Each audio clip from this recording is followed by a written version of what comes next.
प्रणाम। मैं रीना बोनिक। स्वागत है आप सभी का मेरे YouTube चैनल में। वीडियो को देखिए, पसंद आए तो लाइक कीजिए। अगर नए हैं तो ज़रूर मेरे चैनल को सब्सक्राइब कीजिए। आज मैं आपको कक्षा 7वीं के ज्ञान सागर पुस्तक के पाठ 13 साहस को सलाम पढ़ाने जा रही हूँ। यह पाठ डायरी के रूप में है। डायरी गद्य साहित्य की एक प्रमुख विधा है। इसमें लेखक आत्म साक्षात्कार करता है। डायरी लेखन व्यक्ति के द्वारा लिखा गया व्यक्तिगत अनुभवों, सोच और भावनाओं को लिखित रूप में अंकित करके बनाया गया एक संग्रह है। अब हम शीर्षक पर आ जाते हैं। साहस को सलाम। यह कहानी है विश्व की प्रथम महिला पर्वतारोही और पद्मश्री सम्मान प्राप्त अरुणिमा सिन्हा की। कहते हैं कि जब इरादे बुलंद हो तो एवरेस्ट सरीखा चट्टान भी हमारे लक्ष्य को पाने से रोक नहीं सकता है। इसकी सबसे बेहतरीन उदाहरण है अरुणिमा सिन्हा।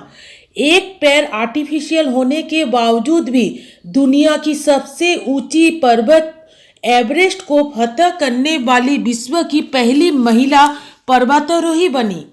जो लोग थोड़ी सी कठिन परिस्थितियों के आगे ही घुटने टेक देते हैं, उनके लिए अरुणिमा सिन्हा एक प्रेरणादायक मिसाल है। तो चलिए पाठ शुरू करते हैं और अरुणिमा सिन्हा के साहस, दृढ़ इच्छा शक्ति और संकल्प को जानते हैं। वर्ष 2015 मैं राष्ट्रपति भवन के सुसज्जित अशोक कक्ष में बैठी हूँ। पूरा हॉल देश के गणमान्य विशिष्ट अतिथियों से भरा है। उद्घोषक ने देश के चौथे सर्वोच्च सम्मान पद्मश्री के लिए मेरा नाम पुकारा तो मेरी तंद्रा भंग हुई। अरुणिमा सिन्हा कह रही है कि वर्ष 2015 मैं राष्ट्रपति भवन के सजे हुए अशोक कक्ष में बैठी हूँ। पूरा हॉल गणमान्य यानी प्रतिष्ठित और सम्मानित अतिथियों से भरा है।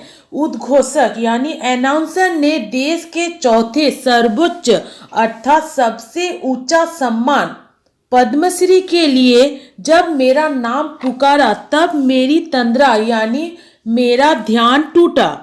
अरुणिमा सिन्हा विश्व की प्रथम महिला पर्वतारोही जिन्होंने अदम्य साहस का परिचय देते हुए विकलांगता के बावजूद विश्व के सर्वोच्च शिखर माउंट एवरेस्ट पर विजय प्राप्त की।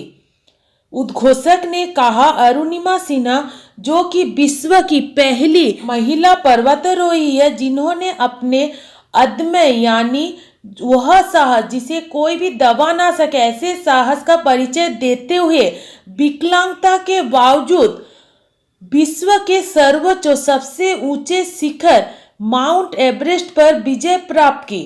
पूरा अशोक हॉल करतल ध्वनि से गूंज रहा है। यह सुनने के बाद पूरा अशोक हॉल तालियों की आवाज से गूंज रहा है। मैं माननीय राष्ट्रपति जी से पद्मश्री प्राप्त कर रही हूँ, पर मैं स्वयं को रेल की पटरियों पर पड़ा पाती हूँ। अरुणिमा सिन्हा राष्ट्रपति जी से पद्मश्री प्राप्त कर रही है, पर उस वक्त वो अपने आप को रेल की पटरियों में गिरी पाती है। मेरी बाईं टांग घुटने के नीचे से कट गई, दूसरी टांग भी जख्मी है, दूसरी टांग भी बुरी तरह से घायल है। मेरे ऊपर से एक के बाद एक ट्रेन धड़धड़ाती हुई गुजर रही है। रीढ़ की हड्डी में भयानक पीड़ा हो रही है। उनकी रीढ़ की हड्डी में बहुत ज़्यादा दर्द हो रहा है, वह भी कई जगह से टूट गई है। मेरे मस्तिष्क में सारी घटनाएं किसी फिल्मी रील की तरह आ जा रही हैं। जब वे राष्ट्रपति भवन में राष्ट्रपति जी से पद्मश्री ले रही थी, उस समय उनके साथ जो घटना घटी थी वे घटनाएं सारी फिल्म की तरह, फिल्म की रील की भांति उनके मस्तिष्क में आ जा रही थी। 12 अप्रैल 2011 का अभागा दिन यानी दुर्भाग्यशाली दिन। मैं लखनऊ से पद्मावती एक्सप्रेस से दिल्ली जा रही थी। मुझे नोएडा में फुटबॉल मैच खेलना था। रेल के सामान्य श्रेणी के इस डिब्बे में अचानक कुछ लुटेरे घुस आए और लूटमार करने लगे। अरुणिमा सिन्हा के डिब्बे में कुछ लुटेरे घुस आए और वे लूटमार करने लगे। जैसे एक लुटेरे ने मेरी चेन और पर्स छीनने की कोशिश की, मैं उनसे भिड़ गई। जैसे ही एक लुटेरे ने अरुणिमा सिन्हा की चेन और पर्स छीनने की कोशिश की तो वह उनसे भिड़ गई, उनसे लड़ गई। मैं अकेली और लुटेरों का पूरा गिरोह। अरुणिमा अकेली थी लेकिन लुटेरे बहुत ज्यादा थे। उन्होंने मुझे चलती ट्रेन से बाहर फेंक दिया। मैं दूसरी पटरी से गुजरती हुई ट्रेन से टकराकर गिर गई। पूरे 7 घंटों तक मैं पटरी पर ही असहाय पड़ी रही। मेरा पूरा शरीर निर्जीव हो चुका था पर मानसिक रूप से मैं जागृत थी। मुझे लगा कि जीवन का अंत अब निकट है। चूहे मेरे कटे पांव को कुतर रहे थे पर उन्हें भगाने की शक्ति मुझमें नहीं थी। सुबह कुछ ग्रामीणों ने मुझे देखा तो मुझे अस्पताल पहुंचाया। लुटेरों ने क्या किया, अरुणिमा सिन्हा को चलती ट्रेन से ढकेल दिया और वे दूसरी पटरी पर जाती हुई और एक ट्रेन से टकरा कर नीचे गिर पड़ी। 7 घंटे तक वे रेल की पटरी पर असहाय पड़ी रही। असहाय मतलब कोई भी सहायता करने वाला नहीं था। उनका पूरा शरीर निर्जीव हो चुका था, शरीर में बिल्कुल भी जान नहीं बची थी पर मानसिक रूप से वो जगी हुई थी। मुझे लगा कि जीवन का अंत अब निकट है। उन्हें लगा कि अब मेरा अंत निकट है। चूहे उनके पांव को कुतर रहे थे पर उनमें इतनी शक्ति भी नहीं थी कि उन चूहों को हटा सके, अपने से दूर कर सके। सुबह कुछ गांव वालों ने उन्हें देखा और उन्हें अस्पताल पहुंचाया। डॉक्टरों ने मेरी जान बचाने के लिए मेरी बाईं टांग को काटकर अलग कर दिया। बरेली के स्थानीय अस्पताल से लखनऊ मेडिकल कॉलेज होते हुए अखिल भारतीय आयुर्विज्ञान संस्थान पहुंच गई थी।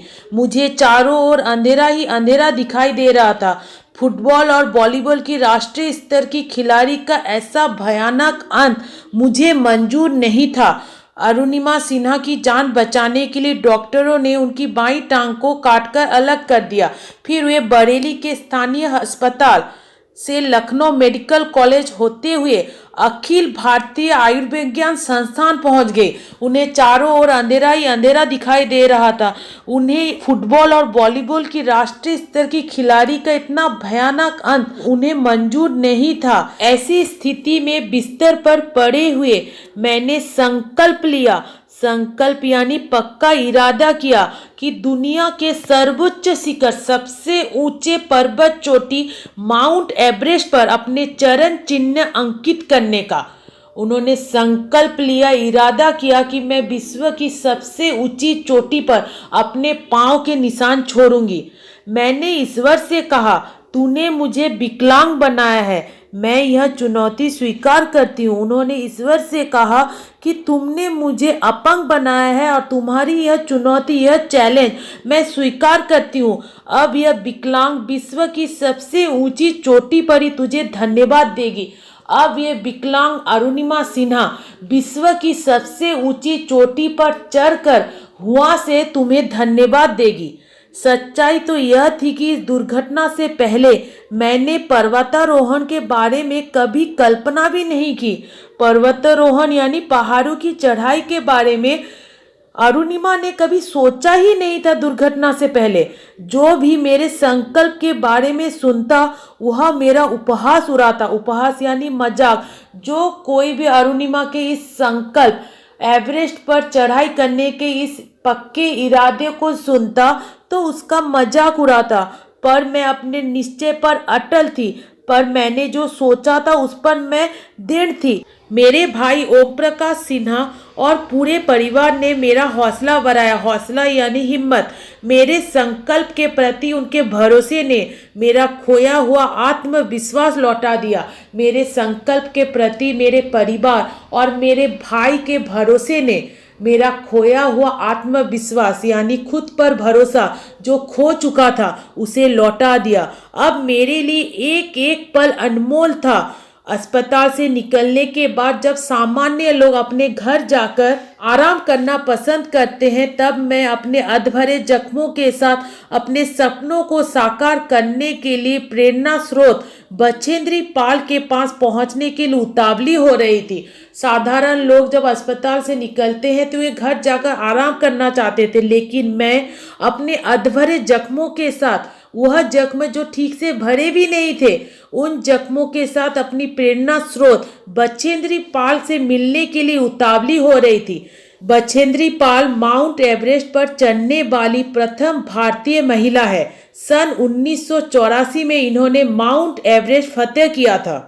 बछेंद्री पाल ने मेरी शारीरिक दशा देखी और मेरा हौसला भी। उन्होंने मेरी शरीर की दशा देखा और मेरा साहस भी। उन्होंने मेरी पीठ थपथपाकर कहा, एक दिन तुम्हारा लक्ष्य तुम्हारे कदमों में होगा। बछेंद्री पाल ने उनकी पीठ थपथपाकर कहा, उन्हें शाबाशी देते हुए कहा कि तुम में बहुत ज़्यादा हिम्मत है और एक दिन तुम्हारा जो एम है वह तुम्हारे कदमों में होगा। तुम्हारा हौसला माउंट एवरेस्ट से कहीं बड़ा है। उन्होंने कहा, तुम्हारा जो हिम्मत है ना वह माउंट एवरेस्ट से भी बहुत ऊंचा है। बछेंद्री पाल से मिलकर मैं आत्मविश्वास से भर उठी। मैं बिना समय गंवाए उनसे पर्वतारोहण के सारे गुण सीख लेना चाहती थी। उनसे मिलने के बाद मुझ में बहुत अधिक आत्मविश्वास आ गया था और मैं बिना समय गंवाए एक भी पल को नष्ट ना करते हुए पर्वतारोहण, पर्वत पर चढ़ाई के सारे उपाय, गुण यानी उपाय और तरकीब उनसे सीख लेना चाहती थी। बछेंद्री पाल जी के मार्गदर्शन यानी पथ प्रदर्शन में मैंने पर्वतारोहण का अभ्यास शुरू कर दिया। प्रारंभ में मेरे शरीर की कमियों ने मुझे बहुत निराश किया। सामान्य पर्वतारोही जिस चढ़ाई को 15 मिनट में चढ़ लेते थे उसे चढ़ने में मुझे 2 घंटे से भी अधिक समय लग जाता था। इस कारण कई बार मैं निराश भी हो चुकी थी, लेकिन अंत में जीत मेरे हिम्मत और मेरे हौसले की हुई। 21 मई 2013 को सुबह के 10:55 पर आखिर वह घड़ी आ पहुंची जब मेरा संकल्प साकार हो गया। मेरा संकल्प साकार होने का दिन था 21 मई 2013 की सुबह को। मैंने जो संकल्प लिया था, जो पक्का इरादा किया था, वह साकार हो गया। मैं अरुणिमा सिन्हा, एक विकलांग, अपने संकल्प और दृढ़ निश्चय के बल पर दुनिया की छत पर खड़ी होकर तिरंगे का आलिंगन कर रही हूँ। मैं अरुणिमा सिन्हा, एक विकलांग, दुनिया की सबसे ऊंची छत यानी एवरेस्ट की चोटी पर खड़ी होकर मैं अपने भारत के तिरंगे को अपने गले से लगा रही हूँ। मैं चीख चीख कर दुनिया को बताना चाहती हूँ कि मैंने उन लुटेरों को जवाब दे दिया है जिन्होंने मुझे एक अबला समझकर ट्रेन से बाहर फेंक दिया था। दुनिया की छत पर खड़ी होकर मैं चीख चीख कर सबको बता देना चाहती हूँ और उन लुटेरों को बताना चाहती हूँ कि मैंने उन्हें जवाब दे दिया है जिन्होंने मुझे अबला यानी असहाय, कमजोर समझकर ट्रेन से धक्का दे दिया था। मैंने पूरे विश्व को यह दिखा दिया है कि हाथ पैर कटने से कोई विकलांग नहीं होता। वास्तव में विकलांगता तो एक मनोदशा है। मैंने आज पूरी दुनिया को यह दिखा दिया है कि हाथ पैर कटने से कोई विकलांग या अपंग नहीं होता है। अपंगता या विकलांगता एक मानसिक दशा है। अगर हम मन में सोचेंगे कि हम विकलांग हैं, हम कमजोर हैं, तब हम कमजोर हैं। अगर हमारा मन मजबूत है, मन में सोचेंगे कि हम में कोई कमी नहीं है, तब हमारे अंदर कोई भी कमी नहीं रहेगी। मैंने अपनी कमजोरी को अपनी शक्ति बना लिया। मेरी जो कमजोरी थी उसको मैंने अपनी शक्ति बनाया। लक्ष्य तय करो और उसे पूरा करने के लिए जुट जाओ। अपने लक्ष्य और अपने बीच में किसी चीज को मत आने दो। अरुणिमा कहती है कि आपको अपना लक्ष्य या अपना एम तय करना है और उसको पूरा करने में पूरी तरह से उसमें लग जाना है, पूरी तरह से मेहनत करना है और अपने लक्ष्य के बीच में किसी को भी आने नहीं देना है। आपका ध्यान हमेशा लक्ष्य पर होना चाहिए। बस इस बात में विश्वास रखो कि आप कुछ भी कर सकते हो। हमारा ध्यान हमेशा हमारे लक्ष्य या हमारे गोल पर होना चाहिए और अपने ऊपर यह विश्वास रखना चाहिए कि हम कुछ भी कर सकते हैं। यदि आपकी इच्छा शक्ति इतनी दृढ़ है तो कोई बाधा आपके मार्ग को नहीं रोक सकती। अगर आप में मजबूत इच्छा शक्ति है, कुछ भी कर दिखाने के लिए भरोसा है, तब कोई भी बाधा, कोई भी रुकावट आपके रास्ते में नहीं आ सकती और आपको रोक नहीं सकती। मेरा जीवन इस बात का जीवंत प्रमाण है। मेरा जीवन या मेरी कहानी इस बात का जीता जागता उदाहरण है। खुद पर विश्वास अर्थात अपने ऊपर विश्वास रखना, दृढ़ इच्छा शक्ति, अपने इच्छा शक्ति को मजबूत बनाए रखना और अपने लक्ष्य के प्रति संपूर्ण समर्पण अर्थात अपने आप को पूरी तरह से समर्पित कर देना, यही सफलता का राजमार्ग है। यही सफलता का मुख्य सड़क है। इस मार्ग पर चलकर तो देखिए, आपका स्वप्न भी साकार हो जाएगा। जो कोई इस मार्ग पर चलेगा उसका स्वप्न जरूर साकार होगा। उसके रास्ते में कोई भी रुकावट नहीं आ सकती। सफलता जरूर उसके चरण को छुएगी। तो इस पाठ से आपको क्या सीख मिली? इस पाठ से हमें यह सीख मिली कि हर किसी के जीवन में पहाड़ से ऊंची कठिनाइयां आती है। जिस दिन हम अपनी कमजोरियों को ताकत बनाना शुरू करेंगे, हर ऊंचाई बौनी हो जाएगी।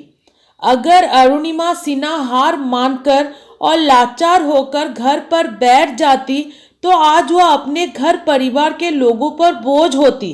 संपूर्ण जीवन उन्हें दूसरों के सहारे गुजारना होता, लेकिन उनके बुलंद हौसले और आत्मविश्वास ने उन्हें टूटने से बचा लिया।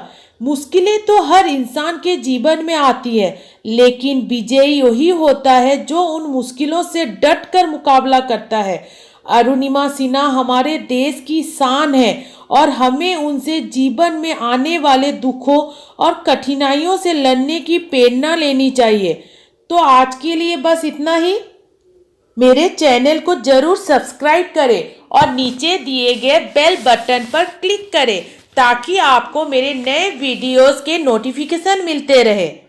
धन्यवाद।